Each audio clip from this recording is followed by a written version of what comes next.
Hamilton! Unbelievable stuff!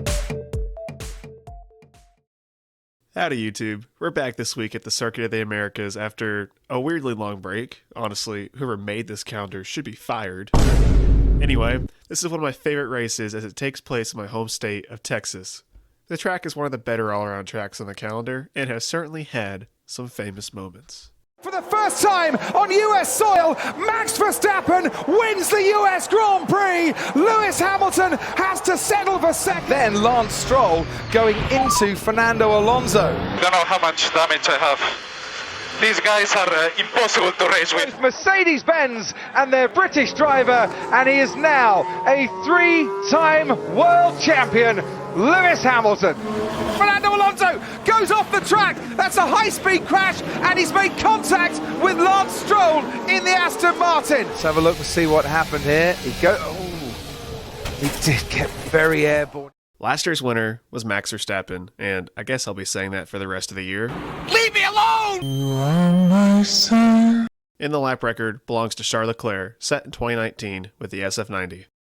Looking at this week's schedule, this is a sprint weekend, so Friday will only have one practice session in sprint qualifying. The sprint race and qualifying are on Saturday, with Sunday as race day. I anticipate everything to be on time, as the weather looks quite boring for the Grand Prix. Friday, Saturday, and Sunday are expected to be partly cloudy with mild conditions. Temperatures will hover around the mid-80s Fahrenheit or upper 20s Celsius all 3 days, and winds will be from the east-southeast at about 10 miles per hour or 16 kilometers per hour each day.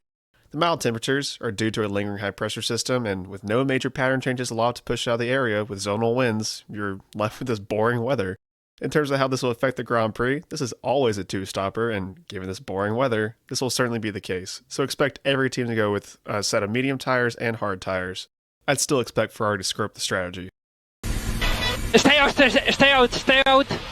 Fuck! Why? What I do? Tire, position 5. As far as current news goes, there's not a whole lot to cover, but we'll start with this. I'm sure most of you know already, Haas has signed a deal with Toyota starting this weekend at COTA.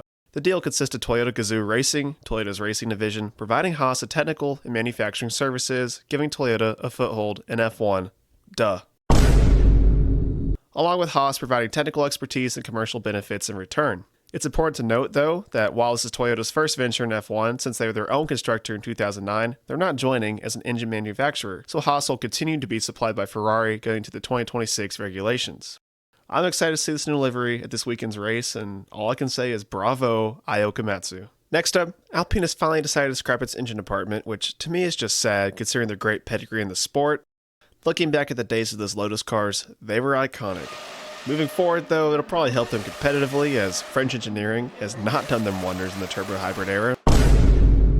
There's no news yet on what team they'll buy their engines from, but look for Mercedes to pick them up starting in 2026 to replace Aston Martin, who will be leaving for Honda.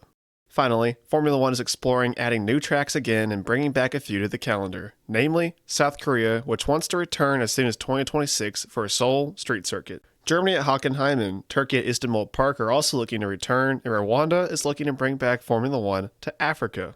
I'd anticipate more news on this in the coming months, but all those sound great to me.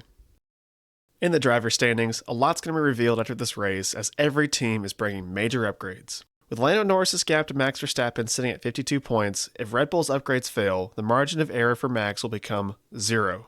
What should be noted is that the gap between the two is about the same as it was when they left the Miami GP, which honestly says a lot about both drivers. Lando is a professional fumbler, and Max is fighting for his life like Jenson Button did back in 2009. In the constructor standings, McLaren is taking the lead and will most likely hold on to it no matter what.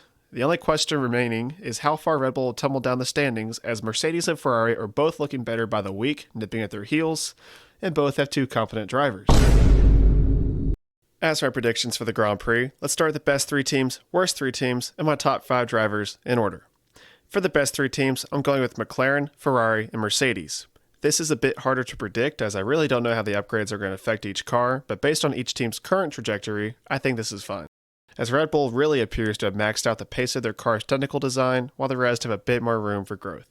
For the 3 weakest teams, I think Sauber, Haas, and Alpine will be at the bottom with really no explanation needed here. And finally, for my top 5 drivers, I'm predicting Oscar Piastri to take P1, as I think McLaren's going to shine on this track, as this track has a bit of everything to throw at you, from low speed to high speed corners. And this currently is the best all-around car on the grid right now.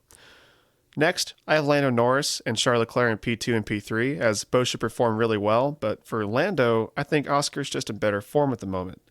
After that, I have Carlos Sainz at P4, ahead of Lewis Hamilton at P5, as I believe Ferrari's car will be stronger than Mercedes, as Mercedes has had some cooling issues in the past couple of races. Before I end the video, I just wanted to say thank you so much for 1,500 subscribers. I never thought I'd get this far, and if you haven't subscribed, please do, because I'll see you next week for the Mexican Grand Prix.